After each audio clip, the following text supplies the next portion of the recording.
Soy Dividend Maneki. Vamos a hacer un vídeo dedicado a la regla de Chowder y otros métodos para intentar predecir retornos o si una compra es aceptable o no a ciertos precios. Y esta regla es muy famosa en la literatura inglesa especialmente, la vais a ver en muchas webs. De hecho, si descargáis incluso Excel de aristócratas del dividendo, va a venir calculada la regla de Chowder, etcétera, etcétera. Vamos a ver si es precisa, cómo se compara con otros métodos y si realmente es interesante usarla como un criterio a la hora de seleccionar empresas por dividendos, al menos desde mi propia opinión. Y algunos de los otros métodos que vamos a usar, pues es el YOC a 10 años, el YOC ajustado por reinversiones, los dividendos acumulados, los dividendos acumulados ajustados, el DCR10, que para el que no lo sepa es algo que uso yo personalmente, que no existe en la literatura. Bueno, de hecho, las versiones ajustadas que vamos a ver aquí tampoco existen globalmente y ahora veréis por qué las uso. Y haremos al final una parte un poco práctica de verlo con un ejemplo de lo que sería un poco la realidad, suponiendo que acertamos, no con los crecimientos y los YOC, qué pasaría realmente en la realidad y cómo se compara con lo que nos diría cada uno de estos métodos y lo que pudiera predecir la regla de Chowder. En primer lugar, la regla de Chowder fue popularizada por Chowder, misteriosamente, en Seeking Alpha, y simplemente lo que hace es sumar el yield actual al que puedes comprar una empresa en porcentaje con el crecimiento compuesto del dividendo en los últimos 5 años en porcentaje, que ya sabéis que es algo que da muchas páginas. Básicamente es cuánto ha crecido anualizado en los últimos 5 años el dividendo y se suma al yield actual al que la podemos comprar. Por ejemplo, cogiendo Coca-Cola como estaba aproximadamente en abril de 2026, tenía un 2,8 de yield inicial, un 4,5 de crecimiento de los últimos 5 años y nos daría un número de Chowder sumando ambas del 7,3%. ¿Qué buscamos con esta regla? Realmente define unos mínimos que nos aseguren, entre comillas, claro, conseguir un retorno superior al 8% de forma anualizada compuesta. Y se aplica con 3 criterios. No es que este número lo cojas y sea para todas las empresas igual. Se divide en 3 bloques. Si la empresa es de utilidades, que se consideran las más seguras, le vamos a pedir 0 margen de seguridad y vamos a pedir un número de Chowder del 8%. Si no es una empresa de utilidades, se divide según el yield al que la podemos comprar. Si el yield es inferior al 3%, le vamos a pedir un margen de seguridad muy alto, en torno al 47%, y ese 8% se va a convertir en un 15%. Y si el yield es superior al 3%, le vamos a pedir un margen de seguridad del 33%, convirtiendo ese 8% en un 12%. Si la empresa cumple estos mínimos, es una empresa que podemos comprar y tener lo más asegurado posible un retorno anualizado de al menos el 8%. Se pide diferente según el crecimiento porque Chowder, a la vez que yo, ya lo he comentado muchas veces, estima que los crecimientos altos es muy difícil que se mantengan en el tiempo. Por tanto, cuanto más retorno estamos esperando de un crecimiento alto del dividendo, menos seguro es esta estimación y por eso le pide más margen de seguridad. Es algo que yo también he hablado muchas veces, que los crecimientos del dividendo siempre tienden a la baja, especialmente cuando son elevados. De hecho, tenéis que saber que no se puede usar como único requisito. De hecho, ninguno de los criterios que vamos a ver aquí se puede usar como único requisito para comprar una empresa. Al final se hace un filtro sobre empresas válidas, ya que no nos dice si comprar o no. Solo busca ver si parecen merecer la pena al precio actual. Mucha gente la usa, aunque sea haciendo adaptaciones, y la usa de referencia, o incluso pues intenta estimar si una es mejor o peor según lo alto que salga este número, lo que puede ser un poco peligroso, como ahora veremos, porque no es lo que busca del todo. Y, por ejemplo, si vemos Coca-Cola, no cumple ni siquiera ninguno de los criterios. Pensad que Coca-Cola no es utilities, es otro tipo de sector. Así que no sería una compra actualmente, pero es que creo que ni siquiera en los últimos 30 años jamás la hubieras comprado con el criterio de Chowder. Aunque la consideras utility, tampoco la comprarías ahora mismo porque no llega ni siquiera al 8% en la regla de Chowder. ¿Esto quiere decir que Coca-Cola no se puede comprar? Pues bueno, ya estos precios no me gusta comprarla, así que ahí le doy la razón a Chowder. Pero tal vez otra gente pueda tener criterios diferentes y pueda pedir valores diferentes a cada empresa y ir jugando con eso. Igualmente es una regla que no me gusta demasiado usarla de referencia por lo que vamos a ver a lo largo del vídeo. La idea de traer este vídeo es explicar por qué no me llega a gustar del todo, porque la vais a encontrar mucho por ahí, otras alternativas y ver cómo se compara. Empezamos por un problema que tiene, que es reconocido por la comunidad en general. Este no es ninguna sorpresa para el que haya estudiado algo, la regla de Chowder, y es que el crecimiento pasado del dividendo, o sea, de 5 años o de los años que quieras, es muy mal predictor de cualquier cosa, incluso el crecimiento futuro del dividendo. Pensad que realmente lo que busca esa fórmula es darte un total return, además. O sea, ese 8% que busca es total return y por eso lo suma, porque se supone que una empresa que crece el dividendo, no sé, al 6%, lo normal es que el mercado también le suba el precio un 6%. Por eso viene la parte que te da de dividendo y la parte que va a crecer. Es por lo que hace esa suma de dos cosas aparentemente tan diferentes. La cuestión es que esto tampoco pasa siempre, ¿no? Podéis ver 1000 ejemplos de empresas que el crecimiento del dividendo no va acompañado de un crecimiento de la cotización porque depende de muchas cosas. Igualmente es mejor siempre usar, y lo intenta usar gente que realmente usa esta regla con frecuencia, un crecimiento previsto del dividendo a 5 años. No el de los 5 pasados, sino intentar de alguna manera, ya que para esto no hay fórmula mágica, intentar afinar realmente lo que creéis que puede crecer el dividendo de esta empresa durante los próximos 5 años. Puedes revisar cómo está el payout, si es que ha tenido años malos, ha tenido crecimiento exagerado últimamente o al revés, ha tenido crecimiento muy bajo estos últimos años por cómo ha ido, estimar crecimiento futuro de los ingresos. Básicamente no coger a ciegas el de los últimos 5 años, sino intentar ver algo mejor cuál puede ser el de los 5 siguientes. Y esto lo ideal es que si uséis la regla de Chowder, hagáis esto al menos.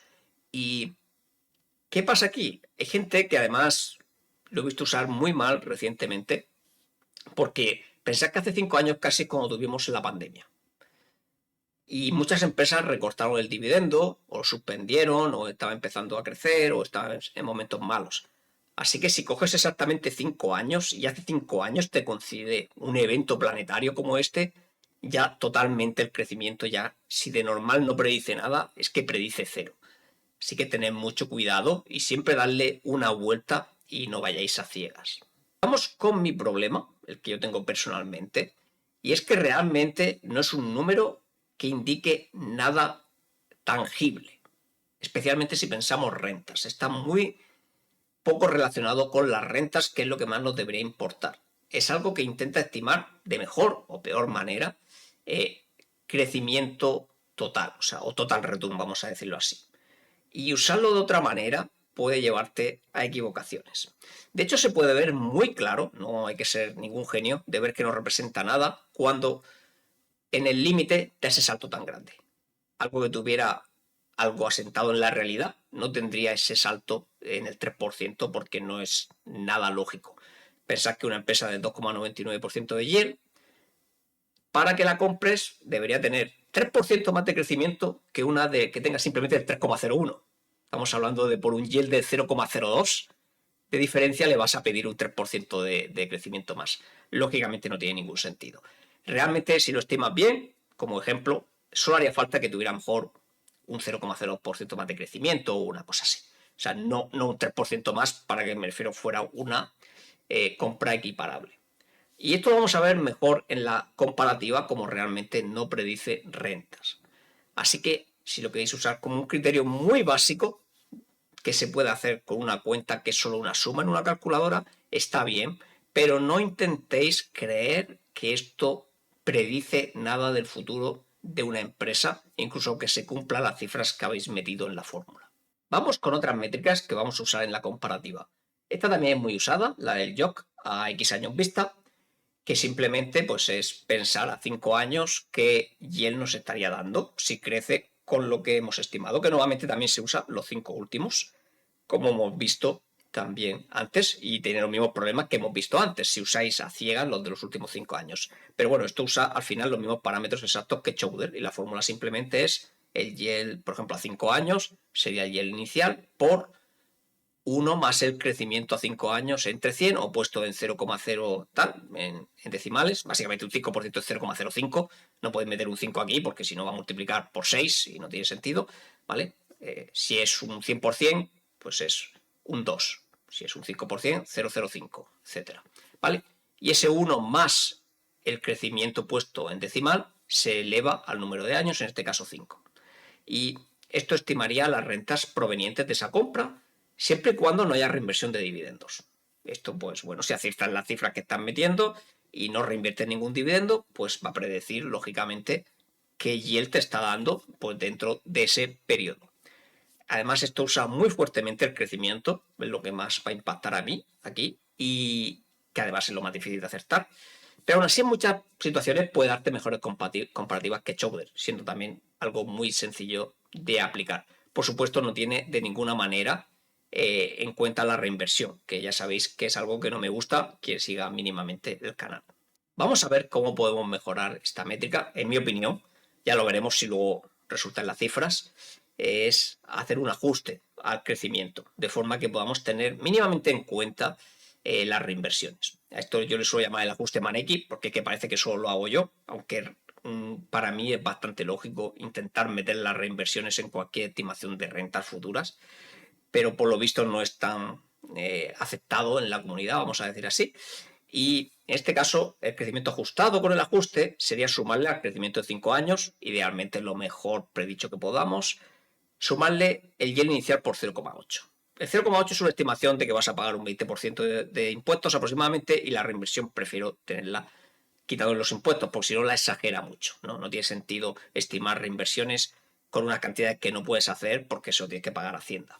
Y simplemente sería la misma fórmula, pero el crecimiento sería el crecimiento anterior más el yield por 0,8. Tened cuidado de nuevo que esté esto en decimales, ¿no?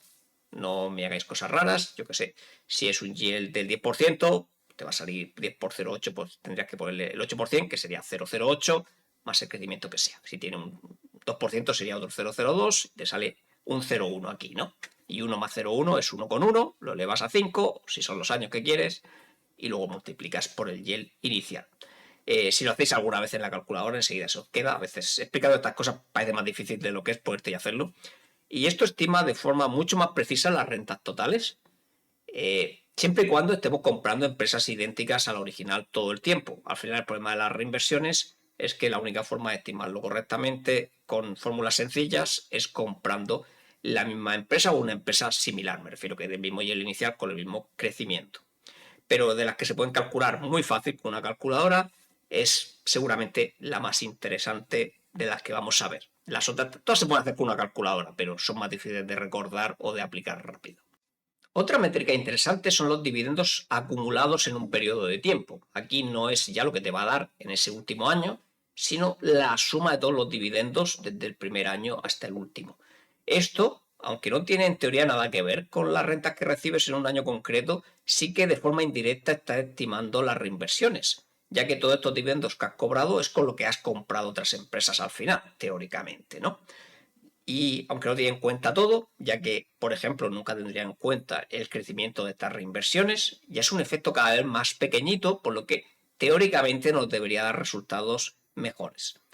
Esta fórmula es bastante más compleja, así que no sé si merece la pena que la leas siquiera, pero bueno, lo que se haría si queremos hacerlo de forma rápida es de nuevo coger el crecimiento a 5 años, ponerlo de forma decimal, sumarle 1, eso lo elevamos al número de años y aquí es donde cambia un poco, le vamos a restar 1, lo vamos a dividir entre el crecimiento a 5 años de nuevo puesto en forma decimal y eso es lo que multiplicaremos por el yield. Esto nos va a dar cifras lógicamente mucho más elevadas, ya que es en función de lo que pagamos lo que vamos a recibir a X años. He puesto aquí de nuevo Coca-Cola con Realty Income para los que siguen el canal, son los ejemplos que usamos en el último vídeo de estrategia más o menos. Y Coca-Cola, pues hace 40 años era 1,9 con un crecimiento del 10,4. Ahí tenéis la fórmula por si queréis comprobarla. Nos saldría que en 40 años hubiéramos recibido 937,79% de lo que pagamos por Coca-Cola. Si luego quisierais hacerlo por año, pues podéis dividirlo por 40, lo que queráis. En principio eso es una cifra. Realty Income es 8% con 3. Esto está hecho en 30 años, pero bueno, lo he puesto a 40 para comparar con Coca-Cola. Me refiero que esas cifras son las de Realty Income hace 30 años. Nos daría un 603,21. Podemos ver que nos dice que Coca-Cola es mejor compra que Realty Income, lo que ya nos podría indicar un poco de que no va tan bien encaminada, al menos a tantos años. de nuevo porque no tiene en cuenta del todo el poder de las reinversiones, solo lo tiene parcialmente. Y podemos mejorar esta fórmula, como siempre, haciendo el ajuste Maneki. Y aquí me va a decir que soy muy humilde. Y en este caso, pues igual, usamos la misma fórmula anterior, pero cambiando el crecimiento y sumándole también el 80% del yield inicial que tiene la empresa, intentando buscar que tenga mejor en cuenta también el crecimiento de las reinversiones que hacemos con los dividendos. Si aplicamos esto, nos va a dar de nuevo los dividendos acumulados y vemos que si lo hacemos con el ejemplo anterior, incluso a 40 años, cambia quién gana. Ahora Coca-Cola sería 1.425,46%. Fijaos que nos está dando 14 veces lo que pagamos por ella en 40 años. Cada uno puede valorar si es mejor o peor. Pero fijaos Realty Income. Realty Income nos da 3.009,85%. Esto es bruto, por cierto. Lo digo por si queréis quitarle los impuestos y demás. Pero vamos, el 3.009 es una salvajada. Ya podemos ver que una empresa consigue hasta 40 años subiendo el dividendo un 3%. Si la hemos comprado a 8 y la reinvertimos, estamos hablando de que nos va a dar durante esos 40 años 30 veces lo que pagamos originalmente con ella, menos lo que se quede Hacienda.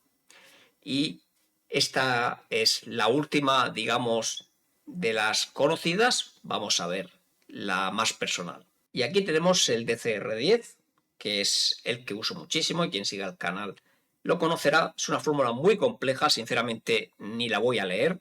Simplemente intenta aproximar sin ser una fórmula recursiva, porque la única forma correcta de hacerlo es una fórmula recursiva que requeriría pues una línea, ¿no?, de mínimo de fórmula por cada año que queramos hacer la cuenta. Intenta estimar lo mismo, el yield que vamos a conseguir en este caso, pasados X años y teniendo en cuenta reinversiones. Normalmente solo lo hago a 10 años, la fórmula solo funciona a 10 años, aunque hay 10 por ahí, si lo cambiéis por otro número no funciona. Y luego explicaré un poco más porque solo lo hago a 10 años. Y aquí, por ejemplo, si lo aplicamos al anterior, ¿qué cifras nos daría? Nos daría que Coca-Cola es 4,7 y Realty Income 16,08. Nos da muchísimo más Realty Income porque, lógicamente, estamos haciendo un periodo más corto de tiempo. Esta fórmula solo está haciendo a 10 años y pues nos dice que Realty Income sería pues más del triple mejor compra, aunque realmente pues en la otra versión que hemos visto casi nos estaba dando que era el doble, ¿no?, de mejor compra Realty Income a nivel rentas. Y recuerdo, aquí quiero recordar yo una cosa, que yo esto lo aplico de forma un poco más parecida a Chowder, le aplico valores diferentes según la calidad que le considero a la empresa. Tengo varios rangos, lo podéis ver en el vídeo después de la reinversión, por no entrar aquí más en detalle, pero bueno, por ejemplo, a Coca-Cola en aquel año seguramente solo hubiera pedido un 7%, aunque no llegaba, por cierto, 4,7, estamos viendo aquí. Aunque bueno, realmente si lo hubieras estimado en aquel año, el crecimiento parecía mayor. Seguramente no lo hubieras estimado el 10,4 que ha sido el real, lo hubieras estimado probablemente un 15 y a lo mejor te hubiera salido bien. No lo sé ahora mismo. Y Realty Income, pues seguramente sobre el 10, depende, porque ponerme a ver Realty Income como era hace 30 años y ver las cifras para ver qué lo hubiera pedido es complicado, ¿no? Pero seguramente le hubiera pedido un 10% y sí que lo hubiera comprado, ¿no? Realmente ahora mismo, aplicado esta regla, pues Coca-Cola hace 40 seguramente no lo hubiera comprado y Realty Income hace 30 sí. Con esto, pues vamos a pasar a ver realmente todos estos métodos, cómo resultan comparados un poco con la realidad, siempre que acertáramos las cifras, ¿no? Y ver cuál parece predecir mejor o peor el desempeño a nivel rentas de una empresa. Vamos a la parte práctica. Aquí vamos a ver en este sheet que vais a tener compartido en la descripción del vídeo, pues 3 ejemplos, que va a ser Coca-Cola hace 40 años, ejemplo A, Realty Income hace 30, ejemplo B, y ejemplo C, algo un poco a medio camino. Si teníamos Coca-Cola con 1,9% de yield inicial, 10,4% de crecimiento real en 40 años, el B 8% inicial, 3% de crecimiento real, por cierto, en esos 30 años, y un ejemplo que se va a quedar en el 5 y 5,5. 5 de yield inicial, 5,5 de crecimiento, aproximadamente a mitad. Es muy difícil estimar la mitad en estos casos, ¿no? Si calculamos los Chowder, nos sale 12,3, 11 y 10,5. De hecho, bueno, Coca-Cola, por ejemplo, pues teniendo ese yield inicial, le tenemos que pedir el 15, así que no la compraríamos. Y las otras dos, pues tampoco las compramos por Chowder. Chowder aquí nos dice que no compremos nada, ninguna es utility, y la que lo tiene más alto tiene un yield bajo, por lo que no cumple los márgenes de seguridad. Es decir, ninguna de estas tres empresas son comprables para Chowder, lo que personalmente me parece un error ya de primeras. Pero bueno, si aplicamos Chowder, pues vemos que va a decir que A mejor que B, mejor que C, al menos, ¿no? Es lo que está diciéndonos esta regla. Vamos a seguir. Si nos vamos ahora el yield estimado a X años, vamos a usar 30, ¿vale? Para todos los ejemplos. Si lo vemos y lo calculamos, nos sale que A, 36,97, B, 19, C, 25. Vemos que aquí ya cambia un poco la cosa. Aquí, de hecho, nos está diciendo que el ejemplo B de Realty Income es el peor, y ahora A, que sería Coca-Cola, es mejor que C, que sería el ejemplo a medias, que es mejor que B, que Realty Income, que ahora se queda el último con esta estimación, lo que me parece todavía peor. Nos vamos a hacer ahora el ajuste Maneki a esta misma fórmula. Si hacemos el ajuste Maneki, ya tenemos en cuenta un poco las reinversiones, aplicando un crecimiento que también tiene en cuenta después de impuestos lo que podemos reinvertir. A 30 años nos daría Coca-Cola un 55,72, Realty Income 118,47 y el ejemplo a medio 76,10. Fijaos que esto lo ha cambiado, le ha dado la vuelta a todo, ahora sale B primero, seguido de C, y por último A, que es Coca-Cola. O sea, prácticamente ahora le ha puesto la última, en cuanto hemos tenido en cuenta las reinversiones. Si nos vamos a la fórmula de dividendos acumulados, que recuerdo que ni siquiera intenta estimar rentas, pero vamos a ver qué nos dice y luego cómo estimar rentas realmente, que a lo mejor os sorprende. Dividendos acumulados, en este caso, a 30 años también, sería 337,19 para Coca-Cola, 380,6 para Realty Income, 362,18 para la de medio camino.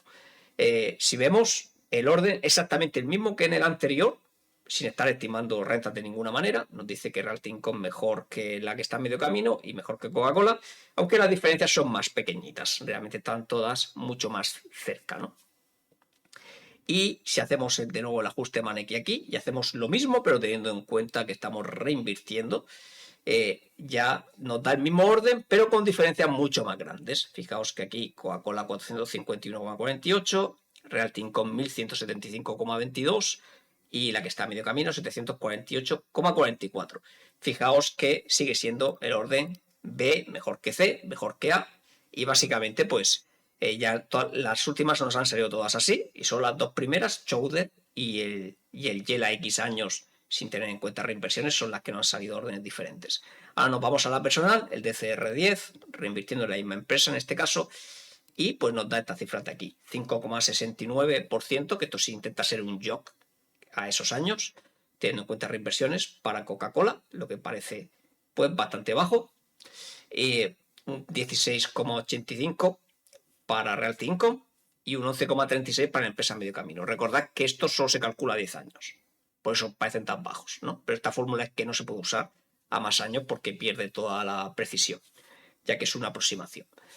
¿Vale? Fijaos que de nuevo nos da el mismo orden, B mejor que C, mejor que A. ¿Ok? Vamos a ver ahora pues lo que pasaría realmente usando una fórmula recursiva, suponiendo que hemos acertado los crecimientos y que siempre pues, podemos comprar la misma empresa, ¿no? Que sería digamos, una forma de estimar lo que sería real si lo hemos conseguido todo bien y cómo estiman las fórmulas. Porque al final, claro, puede ser que la realidad no se dé, pero es que aunque sí se da, tu fórmula no lo estima, pues no sabemos qué estamos haciendo ya, ¿no? Y si nos vamos a la empresa A, pues sería este ejemplo de aquí.